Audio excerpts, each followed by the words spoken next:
la nueva publicación de Gino Costa, aquí la tienen, La democracia tomada. Y vamos a darle pase al invitado. Que nos está esperando justamente para conversar aquí sobre el libro. ¿Qué tal? Buenas, bienvenido al centro, por favor. Gracias. Mucho gusto. Gracias. Muy bien. Bueno, la publicación La democracia tomada me contaba que es un segundo volumen en torno a esta situación de la inestabilidad política en el país, ¿no? Exacto, la crisis política que se inicia un poco en el 2016, ¿no? Yo he escrito un primer libro hasta el 2021, que es un testimonio además de mi gestión como congresista y un análisis del periodo. Y este libro ahora es la continuación, viene a ser el gobierno de Castillo. Imaginábamos que las elecciones del 2021 podían ser el inicio del final de la crisis, pero en realidad la elección de Castillo contribuyó a profundizar la crisis. Y este es un análisis del gobierno de Castillo y trata de responder algunas preguntas, como por ejemplo, ¿cuán responsable fue él del fracaso de su gobierno? Porque en realidad le tocaron condiciones muy adversas, ¿no? La oposición política no reconoció los resultados electorales y lo acosó, digamos, desde el primer momento. La tesis del libro es que, siendo eso cierto, lo que tuvo entre sus manos lo manejó mal.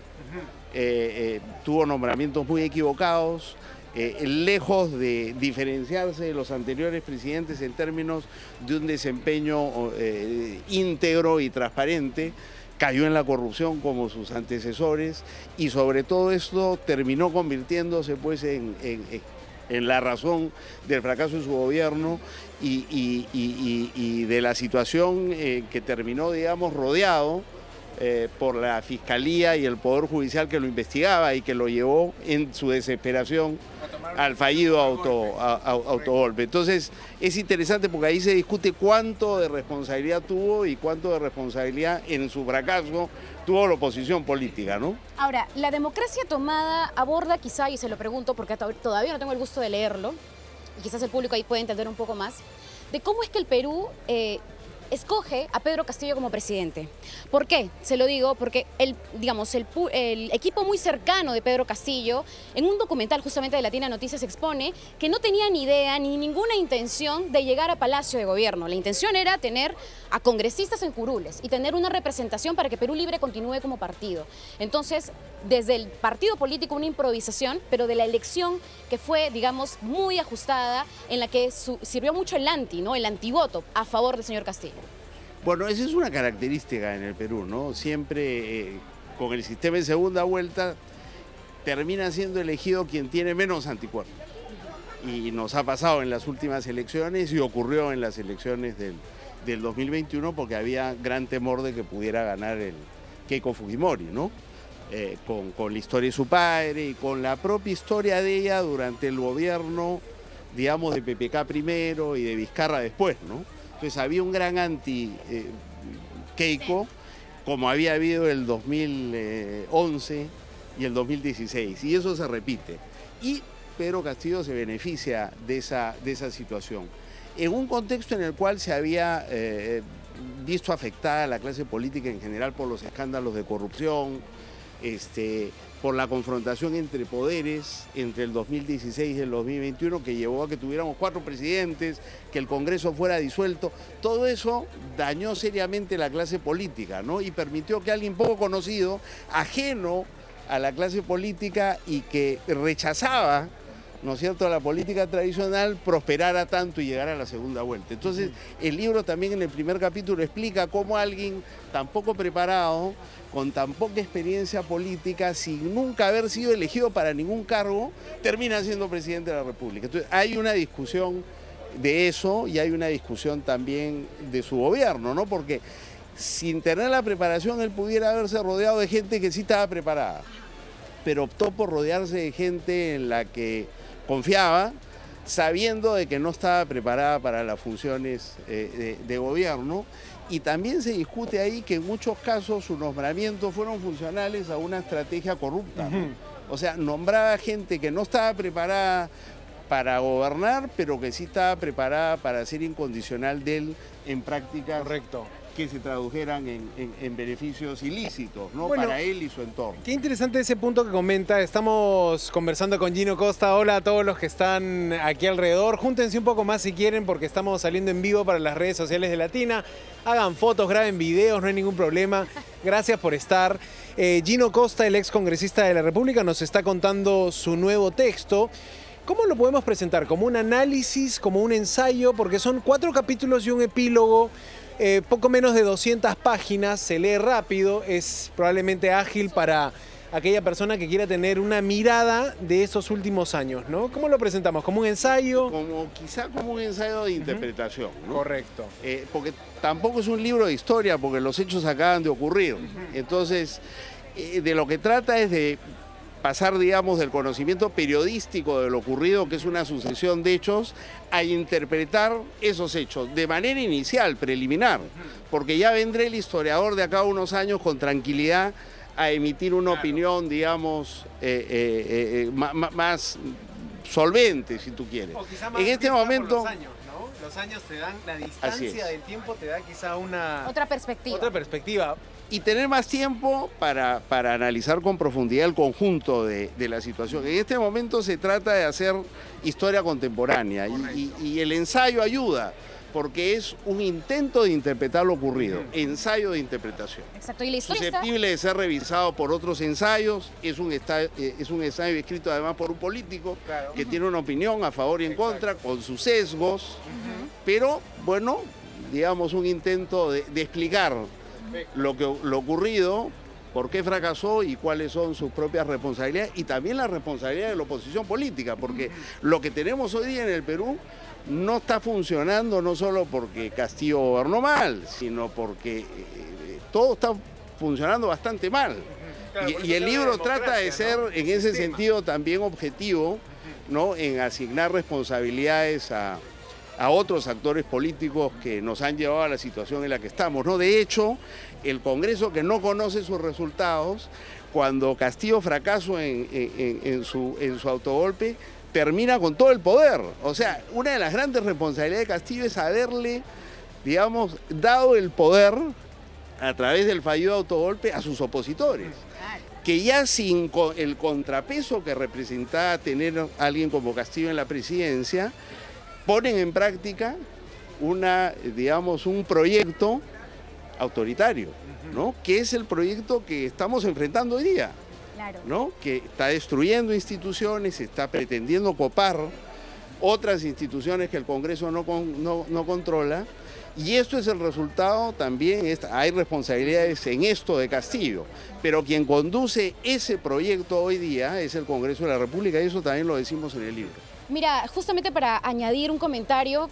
ya que estamos conversando de las experiencias, en un momento del libro se habla justamente de este espacio en la que Salatiel Marrufo está en el Congreso de la República hablando de los negociados detrás en el gobierno de Pedro Castillo. Y respecto a la posición del Congreso, yo estuve como reportera en ese momento y había cara de desconcierto por parte de los periodistas, pero habían congresistas que se reían y tenían un aire de que pisó el palito. O sea, era algo esperado, ¿no? Porque no alcanzaban los votos para vacarlo. O sea, la vacancia era a las 3 de la tarde y no habían los votos, ¿no? Entonces, nuevamente vemos también el Congreso en esas actitudes, en el que hoy, por ejemplo, se habla incluso en diarios internacionales de que la derecha tiene tomada a la presidenta Dina Boluarte, ¿no? Esto, en su libro, ¿se llega hasta qué punto de la historia? ¿Hasta qué momento se concluye este análisis? Como yo te decía, el libro tiene 5 capítulos. El primero es cómo llegamos a elegir a Pedro Castillo. Después es el gobierno de Pedro Castillo, 3 capítulos. Uno sobre la corrupción, otro sobre los nombramientos equivocados y uno sobre el autogolpe de Pedro Castillo. ¿Cómo llegamos al autogolpe de Pedro Castillo? ¿Cómo las investigaciones lo arrinconan y lo llevan a esta medida desesperada? Y en ese 4º capítulo discutimos lo que tú dices, que es el testimonio de Salatiel Marrufo ese día, ¿no?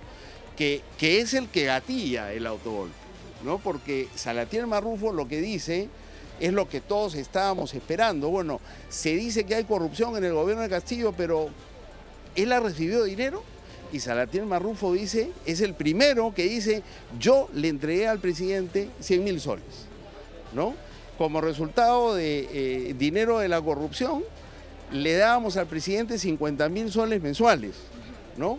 A condición de que no nos removiera al ministro de Vivienda, General Alvarado, y a mí, que era jefe del gabinete del ministro de Vivienda, de los cargos que teníamos.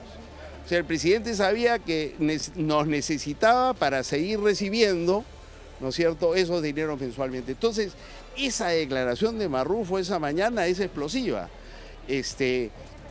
A Pedro Castillo le habían hecho saber que Marrufo iba a decir eso, pero se lo hicieron saber el día anterior. Y cuando él se entera de eso, entonces dice, no, yo tengo que, digamos, anticiparme y llamando a cerrar el Congreso, aunque me vaya a fracasar el golpe, quiero que el país sepa que a mí me están echando porque yo quise cerrar el Congreso y llamar a una asamblea constituyente para tener una asamblea, una nueva constitución, como yo había ofrecido en la campaña, ¿no? Momentos dramáticos, me parece, de la historia nacional. Claro, él dice, en lugar de ser vacado, ¿no es cierto?, por corrupto, yo mejor paso a la historia como el hombre que quiso cerrar el Congreso. Correcto. Y más o menos que le funcionó, ¿no? Porque... Y bueno, esa es parte de la tesis de defensa de Pedro Castillo. Estamos en vivo en la Feria del Libro, en el stand de Latina. Gracias a todos los que están sumándose. Hablamos con Gino Costa de su último libro, La democracia tomada. Y cuando leemos el título, quizá una pregunta interesante puede ser: ¿qué nos devuelve la democracia? ¿Un proceso electoral? Por ejemplo, si la tesis de ustedes, la democracia está tomada, ¿qué le devuelve la democracia a la gente? ¿Un proceso como el que vamos a afrontar en las elecciones del 2026? Mira, el concepto es sobre todo que, digamos, hemos ido perdiendo la democracia, ¿no? Y hay que recuperarla, no para regresar a donde estábamos, sino para garantizar que tenemos equilibrio de poderes, que tenemos respeto a los derechos y libertades, y que todos tenemos un sistema que permite protegernos del abuso de poder, del autoritarismo y de la corrupción. Entonces, cuando decimos que hay que rescatar la democracia que estamos perdiendo porque está tomada por quienes no quieren democracia, estamos llamando a pelear por nuestras libertades y construir en democracia un futuro para todos. Otra idea, así como para seguir hablando de esto: la calle está fría, decían algunos cuando veían las pocas convocatorias. ¿Podrá haber un momento donde la calle se caliente, donde la sociedad se organice, donde la política deje de ser ese espacio donde no, ahí no quiero entrar, y más bien la gente entre en política? Ojalá, porque yo creo que para frenar esta destrucción gradual de la democracia que estamos experimentando, y evitar que las instituciones estén en manos de gente que está pensando en sus intereses y no en los intereses del país, que es lo que está ocurriendo en ese momento, necesitamos que la gente se exprese en contra de esos atropellos. Y la única manera de hacerlo en una democracia es saliendo ordenada y pacíficamente a decir: oye, un momentito, no queremos que sigan atropellando nuestros derechos y nuestras instituciones. Si eso no ocurre, va a ser más fácil que perdamos la democracia que tenemos. O sea que yo espero que eso ocurra. Creo que ha habido una manifestación el 19 que ha sido exitosa en Lima, en varias ciudades del país. Ojalá que siga ocurriendo, siempre y cuando sea ordenada y pacífica. Exacto. ¿No? Y destinada a frenar los abusos y no generar problemas y destruir propiedad y demás, ¿no? Yo creo que eso es importante. Y prepararnos para que el 2026 podamos tener unas elecciones que nos permitan, ¿no?, poner fin a la crisis y empezar a recuperarnos y a recuperar la democracia plenamente. Justamente a eso quería ir, porque a ver, este es el segundo libro de análisis de lo que viene sucediendo justamente en la historia reciente, contemporánea, diaria, que lo contamos en las noticias aquí en Latina, por ejemplo. Para el tercer libro, a ver, en el 2026, ¿usted cree que vamos a recuperar la democracia que hoy está tomada según la tesis que usted expone? Porque consideremos de que hay 30 partidos políticos inscritos, 17 en proceso de inscripción. Y vamos a tener varios candidatos presidenciales y nuevamente esta fricción del voto, en la que vamos a tener quizás un nuevo escenario, como un Keiko Fujimori o un Pedro Castillo. Antauro Humala, pero me refiero al hecho de... O sea, la primera vuelta Pedro Castillo pasa a segunda vuelta con un 19% de votos. Keiko Fujimori con un 13% de votos. O sea, ni siquiera alcanzan el 20% de respaldo a nivel nacional. Con 30 partidos políticos en el 2026, ¿usted cree, confía en que vamos a recuperar esa democracia tomada? Mira, yo no soy muy optimista. Yo pienso que la cosa está difícil por lo que tú has dicho, ¿no? Está muy fragmentada la representación política y yo no veo además entre los partidos que están compitiendo para el 2026 la claridad de objetivos necesarios para recuperar la democracia y para sacar al país del abismo al que nos está conduciendo este Congreso, que es quien nos dirige y nos gobierna hoy día. No veo esa claridad, no veo a los líderes diciendo, oye, es el Congreso el problema, y en el Congreso hay una alianza pues grande, ¿no?, entre Keiko y la derecha, y Cerrón y la bancada magisterial de Pedro Castillo también, curiosamente, ¿no? Y varias fuerzas de centro, los Acuña, los Luna, Somos Perú, o sea, la coalición es amplia. Entonces tienen que surgir fuerzas políticas de fuera de la coalición, con compromiso democrático, que le ofrezcan al país una alternativa a esa gente que nos está gobernando.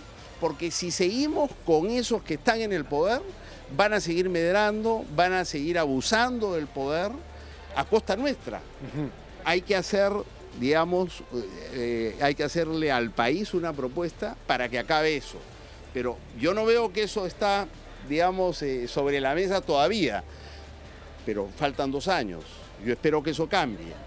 Que la calle se caliente, que aparezcan los líderes, que los líderes combinen la lucha democrática en las calles con la lucha electoral para recuperar la democracia. Todavía hay tiempo para eso y yo creo que será la sabiduría también del electorado el que apueste, ¿no es cierto?, por una alternativa que no sea la de los extremos que nos han llevado a la situación en la que estamos, ¿no? Porque si vamos otra vez a una final de Keiko con Pedro Castillo II, representado por Antauro Humala, por ejemplo, o Aníbal Torres, o Guido Bellido, vamos a terminar en la misma situación de polarización en las elecciones y después llegan al Congreso y se ponen de acuerdo. Correcto. Porque acuérdate la polarización que había con Castillo y con Cerrón, pero hoy día tanto la bancada magisterial de Castillo como Cerrón son aliados, ¿no es cierto?, de Keiko en el Congreso. La etapa de inestabilidad política contada en el último libro de Gino Costa, La democracia tomada.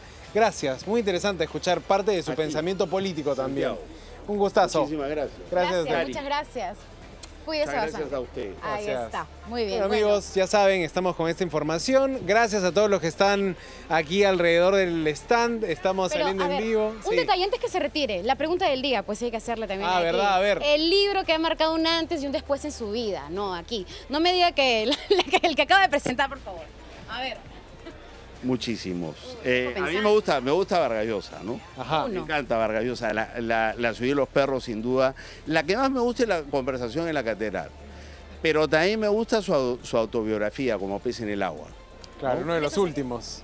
Pero García Márquez también me gusta. No, la lista de buenos libros es larguísima. Y le hemos ajustado a la pregunta común. El cólera, sin ninguna duda. Buenísimo. Muy bien, muchas gracias. Ahora sí, Gracias. cuídese. Suerte. No lo podíamos dejar ir sin hacerle la pregunta que le estamos preguntando. Buena aquí pregunta. también.